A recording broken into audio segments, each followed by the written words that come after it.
Ces 4 dangereux chefs de gang qui imposent le respect à leurs différentes cliques se retrouvent face aux mains de la justice. Regardez comment leurs défis s'effondrent et découvrez leur réaction brutale lorsqu'ils sont condamnés à la prison à vie. Bienvenue au palais de justice du district de Jefferson, où Abel Gallegos, un chef de gang notoire, et 2 autres hommes, Alonso Quintana et René Francisco Rosales, se retrouvent au centre d'un meurtre horrible. Les 3 hommes ont attiré, kidnappé et abattu Simone Duran, 28 ans, de 10 balles avant de mettre le feu à son corps. La mise en accusation du chef de gang lui-même est sur le point d'avoir lieu, et les charges qui pèsent sur lui ressemblent à une liste de courses par un show lundi après-midi. Il a été inculpé de meurtre au premier degré avec intention et après délibération, de meurtre au premier degré, de conspiration en vue de commettre un meurtre au premier degré, d'enlèvement au deuxième degré, de 2 chefs d'accusation pour crimes de violence et de représailles contre un témoin ou une victime, parmi bien d'autres chefs d'accusation.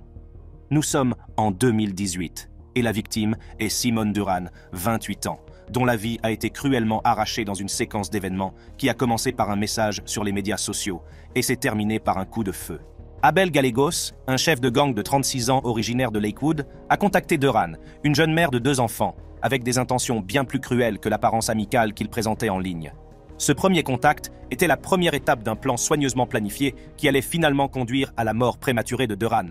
Simone Duran, connue pour son esprit joyeux et l'amour qu'elle portait à ses enfants, vivait une vie qui était sur le point d'être brisée par une rencontre passée dont elle n'aurait jamais pu imaginer qu'elle la mènerait à sa perte. Plus tôt, en 2018, Duran s'est retrouvé dans une salle d'identification de la police, ses yeux balayant les visages des suspects potentiels dans une affaire de tentative de meurtre. Son doigt, hésitant mais ferme, a pointé Alonso Quintana, un jeune homme de 28 ans originaire de Denver, l'identifiant comme le tueur. Cet acte de courage lui vaudra plus tard une cible dans le dos, car Quintana, un homme au passé criminel, n'est pas du genre à prendre de telles accusations à la légère. La roue de la vengeance s'est mise à tourner. Quintana et son associé Gallegos ont élaboré un plan pour réduire Duran au silence, craignant que son témoignage n'entraîne leur chute. Le piège a été tendu, et la scène s'est déroulée à Denver, dans le Colorado, où Duran a été attiré dans une maison sous la forme d'une réunion sociale. C'est là qu'elle a rencontré Gallegos et René Francisco Rosales, un autre membre du gang, âgé de 36 ans et originaire de Lakewood. L'atmosphère était décontractée, la conversation légère, mais la tension sous-jacente était palpable, du moins pour ceux qui étaient au courant de l'intrigue. Au fil de la soirée, Duran a quitté la maison avec Gallegos et Rosales. Rosales, cependant, allait bientôt se séparer, laissant Duran en compagnie de Gallegos seul. Ils se sont rendus sur un parking à l'angle de West Colfax et de Kipling, un endroit prévu pour que Quintana les rejoigne. C'est là, à la faible lueur des lampadaires, que la véritable nature de leurs intentions a commencé à apparaître. Quintana est arrivé et, sans hésiter, lui et Gallegos ont lancé un assaut vicieux contre Duran. Elle a été emprisonnée de force à l'arrière d'une voiture et ses cris ont été étouffés par ses ravisseurs. La voiture s'est ensuite dirigée vers un endroit isolé situé à l'angle de la 7e avenue Ouest et de la rue Neil à Golden, un lieu choisi pour son obscurité et son isolement. Un endroit où l'acte odieux pouvait être exécuté sans témoin. À leur arrivée, le cauchemar s'est aggravé. Gallegos et Quintana lui ont tiré dessus à 10 reprises, chaque coup de feu étant une ponctuation tragique dans le dernier chapitre de la vie de Duran. Les meurtriers ont ensuite pris la fuite, laissant le corps de Duran dans la zone déserte. Une vie éteinte par les mains de ceux qui cherchaient à échapper aux conséquences de leurs actes passés. La cruauté du crime a encore été démontrée lorsque Gallegos et Rosales sont revenus sur les lieux, cette fois-ci armés d'essence. Ils ont arrosé le corps de Duran et y ont mis le feu dans le but de détruire les preuves et peut-être, dans leur esprit tordu, d'effacer l'existence de la femme qui avait osé s'opposer à eux. L'incendie qu'ils ont allumé sera bientôt signalé comme un feu de broussailles, ce qui conduira les pompiers à une découverte qui ébranlera la communauté jusqu'au plus profond d'elle-même. L'enquête a été approfondie, les représentants des forces de l'ordre passant au peigne fin, les interactions sur les réseaux sociaux, les images de surveillance et les témoignages. Ils ont découvert le contact initial entre Duran et Gallegos, qui a déclenché les événements tragiques. Le lien avec l'enquête sur la tentative de meurtre, dans le cadre de laquelle Duran avait identifié Quintana comme suspect, est devenu un motif essentiel de l'affaire. Il était clair que Duran avait été prise pour cible parce qu'elle avait eu le courage de témoigner. À mesure que l'étau se resserre autour des suspects, les arrestations se succèdent rapidement. Les 8, 9 et 20 novembre 2018, les 3 hommes ont été appréhendés. Gallegos, initialement détenu pour des motifs sans rapport avec l'affaire, a rapidement été formellement inculpé pour l'homicide de Duran. La communauté a assisté à la mise en détention des hommes. chaque arrestation provoquant un soupir de soulagement collectif. Mais la douleur de la perte de Duran est restée perceptible. Le procès a donné lieu à un véritable spectacle, l'accusation présentant une montagne de preuves contre le trio. La salle d'audience était tendue lorsque les chefs d'accusation ont été lus à haute voix. Quintana, considéré comme un criminel d'habitude, devait répondre de nombreux chefs d'accusation, notamment de meurtre au premier degré avec préméditation et après délibération, d'association de malfaiteurs en vue de commettre un meurtre au premier degré, d'enlèvement au deuxième degré, de 2 chefs d'accusation de violence, de représailles contre un témoin ou une victime, et de violation des conditions de la liberté sous caution. Son passé criminel, marqué par 2 condamnations antérieures pour crime, donne l'image d'un homme qui n'est pas étranger au système de justice pénale. Comme vous pouvez le constater, sa réaction n'était pas empreinte de remords et de regrets. Il est resté nonchalant et a même adressé des mots au juge alors qu'il était escorté hors du tribunal. Les peines ont été sévères, reflétant la nature cruelle du crime. Gallegos, le cerveau du complot, a été condamné le 31 janvier 2020 à la prison à vie, plus 163 ans. Un message clair de la part du système judiciaire qu'une telle méchanceté serait traitée avec toute la force de la loi. Le suivant est un chef de gang notoire, Robert Martinez, qui a abattu un homme par exécution et l'a laissé dans un fossé de drainage après l'avoir attiré dans un trafic de drogue. Nous sommes dans le grand État du Texas, au 290e tribunal de district de l'État, où le chef de gang Robert Martinez a été impliqué dans un crime cruel qui aurait un impact sur la communauté. En 2015, Steven Serna, 19 ans, a vu sa vie tragiquement interrompue. Son corps a été découvert dans un célèbre fossé de drainage, appelé de manière menaçante Hell's Gate, un nom qui laissait présager une histoire de trahison et de violence. Accusé d'avoir orchestré la fusillade qui a coûté la vie à Serna, Martinez a été inculpé de meurtre au premier degré. Lorsque le marteau a retenti et que le verdict a été prononcé, le sort de Robert Martinez a été scellé, concluant un procès qui restera gravé dans l'histoire criminelle de San Antonio. L'histoire commence un jour fatidique de février. Steven Serna, un jeune homme de 19 ans, s'est retrouvé pris dans une toile dangereuse, tissée par des individus auxquels il croyait à tort pouvoir faire confiance. Attiré par la promesse de drogue ou d'argent, Serna a été attiré dans un motel ordinaire, un endroit où l'apparence ordinaire masquait les sombres intentions qui s'y cachaient.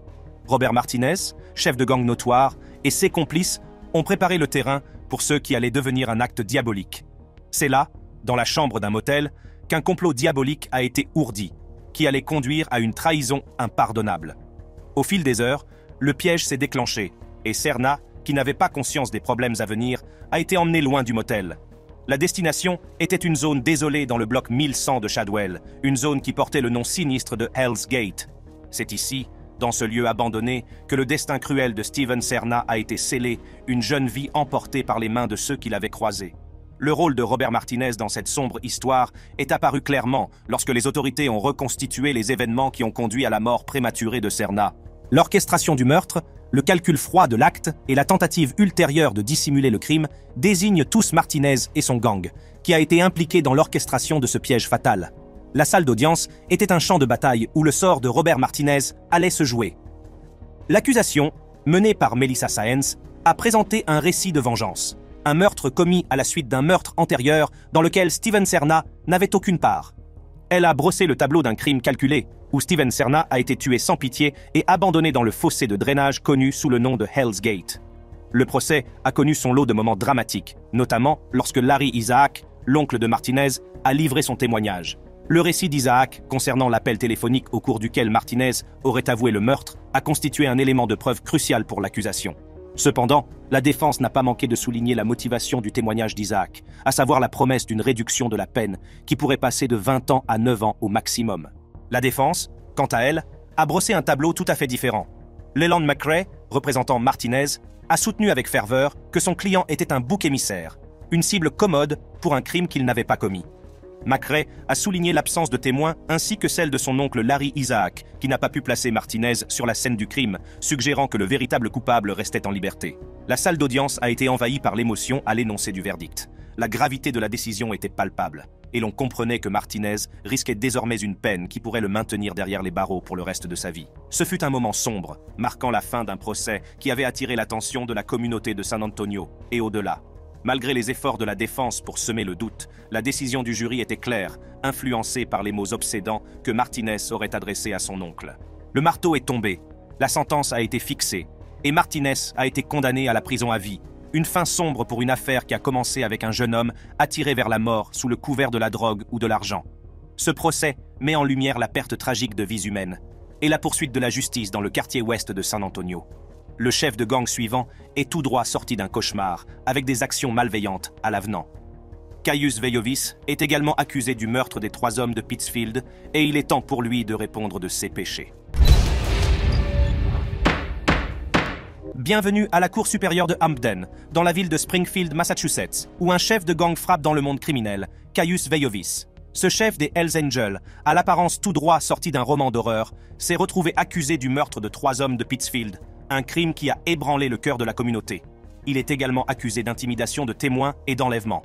Lorsque le marteau est tombé, toute la salle d'audience était impatiente d'entendre le verdict. Au milieu de la tension palpable qui régnait dans la salle d'audience, il s'est tenu debout, défiant, clamant son innocence face aux horribles accusations de triple meurtre. Voici l'histoire d'un homme qui, avec des implants en forme de corne et 666 gravés sur son front, est devenu le visage d'un procès aussi sensationnel que troublant. Né Roy Gutfinski Jr., il a légalement changé son nom en Caius Veiovis en 2008, s'inspirant de l'histoire romaine antique et de la tradition vampirique. Le passé de Veiovis est trouble, avec notamment une condamnation pour agression qui a contribué à son infamie. Cependant, ce sont les événements de la fin août 2011 qui l'ont propulsé au sommet de la célébrité criminelle. David Glasser, Edward Frampton et Robert Chadwell, 3 hommes avec leur propre histoire et leurs proches, ont disparu du domicile de Frampton à Pittsfield. La disparition de ces hommes a déclenché des recherches qui ont abouti à une sombre découverte. 10 jours plus tard, leurs restes démembrés sont retrouvés enterrés à Beckett, une révélation qui provoque une onde de choc au sein de la communauté. L'accusation a dressé le tableau d'une conspiration de sang-froid visant à faire taire Glasser, qui devait témoigner contre Adam Lee Hall, un autre membre des Hells Angels. Veiovis, ainsi que Hall et un autre complice, David Chalut, sont accusés d'avoir enlevé et brutalement assassiné les 3 hommes pour empêcher le témoignage de Glasser. Les détails de la scène de crime témoignent d'une violence inouïe, les victimes ayant été soumises à des tortures et à des mutilations qui défient l'entendement. Lorsque l'affaire a été portée devant la Cour supérieure de Hampden, la frénésie médiatique s'est intensifiée. L'image frappante de Veiovis, capturée dans une photo d'identité qui est devenue virale, est devenue le point de mire du public et de la presse. Le procès a été un véritable spectacle, chaque révélation étant plus choquante que la précédente.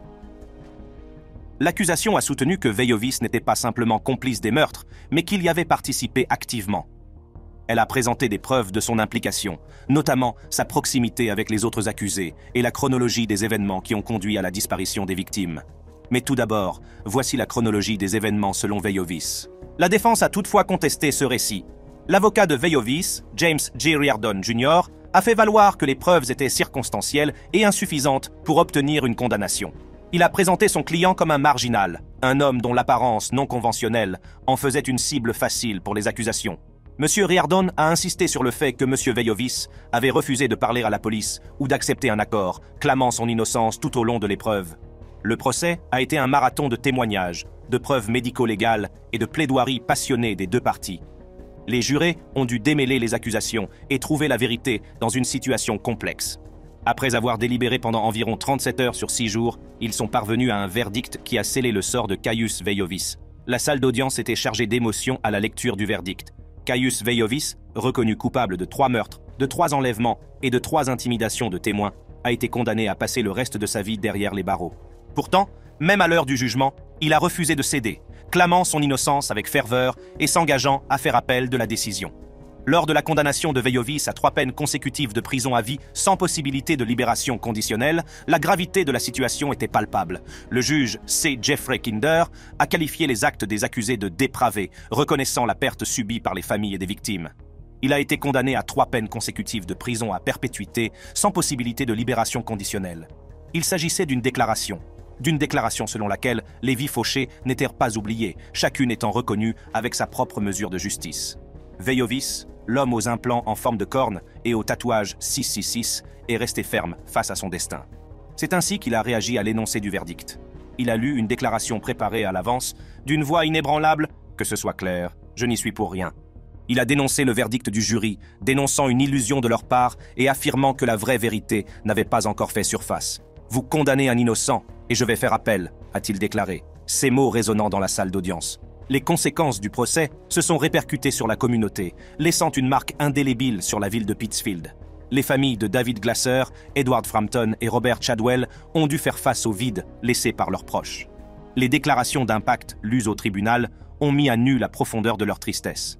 Ashley Hall, la fille de Chadwell, a parlé du tourment qu'elle a éprouvé en imaginant les derniers instants de son père, décrivant Veiovis comme un être sans cœur et malfaisant.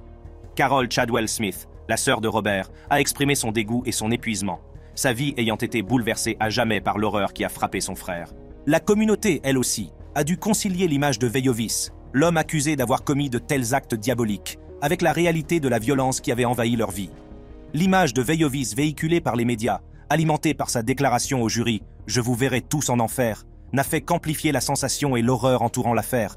Son image, qui n'était qu'une photo d'identité judiciaire, symbolise désormais les ténèbres qui se sont abattues sur la ville. Le cas suivant est celui d'un chef de gang de 29 ans, Ronnie O'Neill, qui a tué sa famille de sang-froid et qui a quand même eu l'audace de se représenter lui-même dans la salle d'audience et de débiter des théories de la conspiration.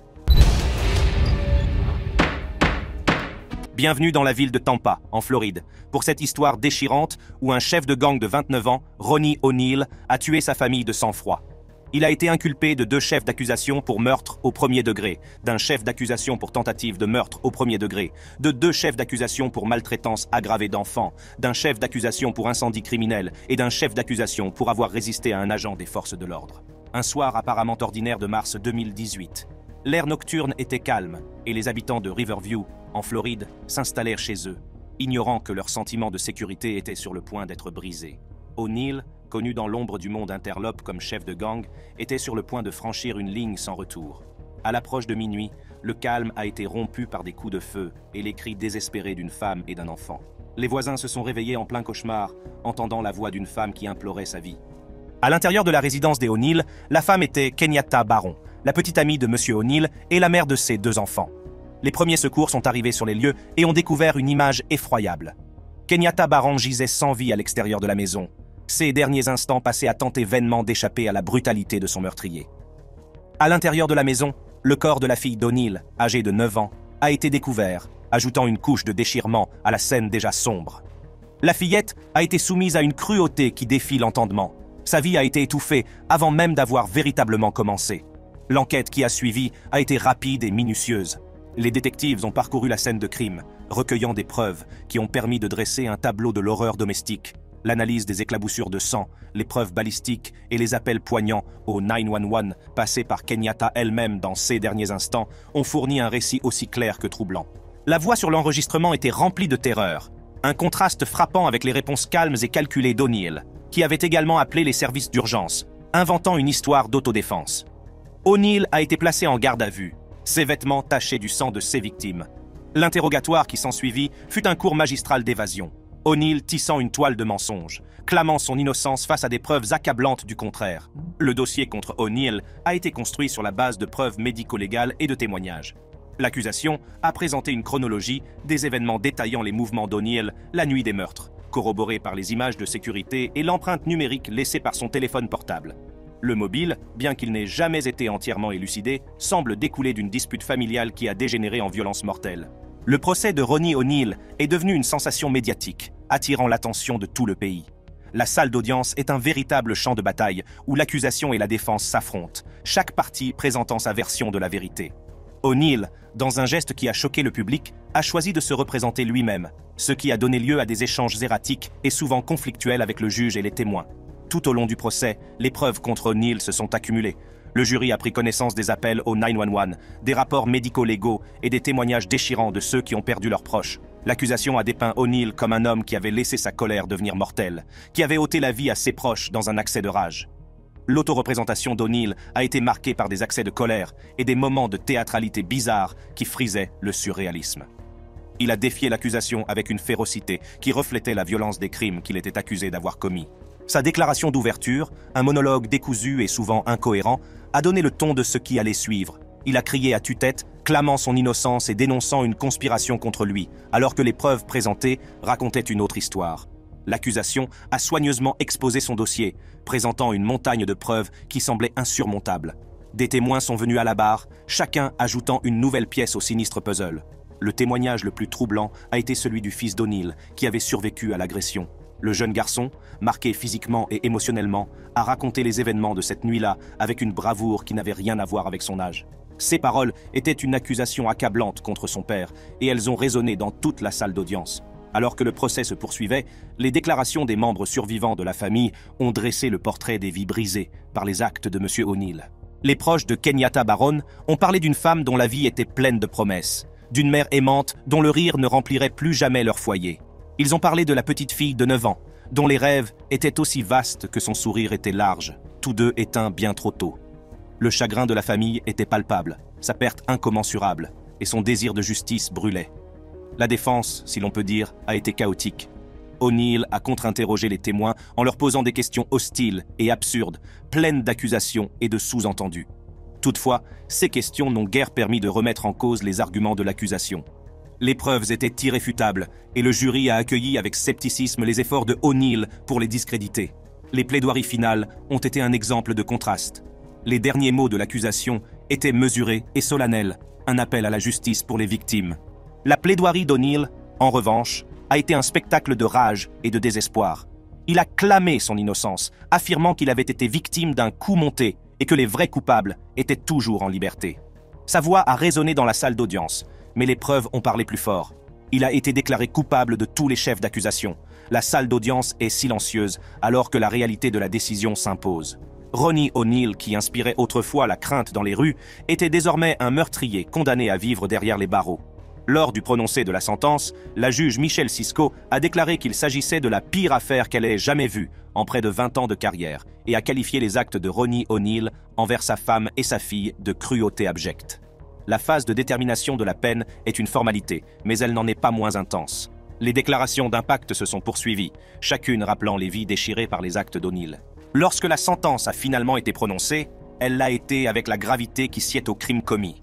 Ronnie O'Neill a été condamné à 3 peines consécutives de prison à vie sans possibilité de libération conditionnelle, assortie d'une période supplémentaire de 90 ans. Si vous avez aimé cette vidéo, jetez un coup d'œil à nos autres superbes vidéos de salle d'audience sur la chaîne. Merci d'avoir regardé et à la prochaine fois.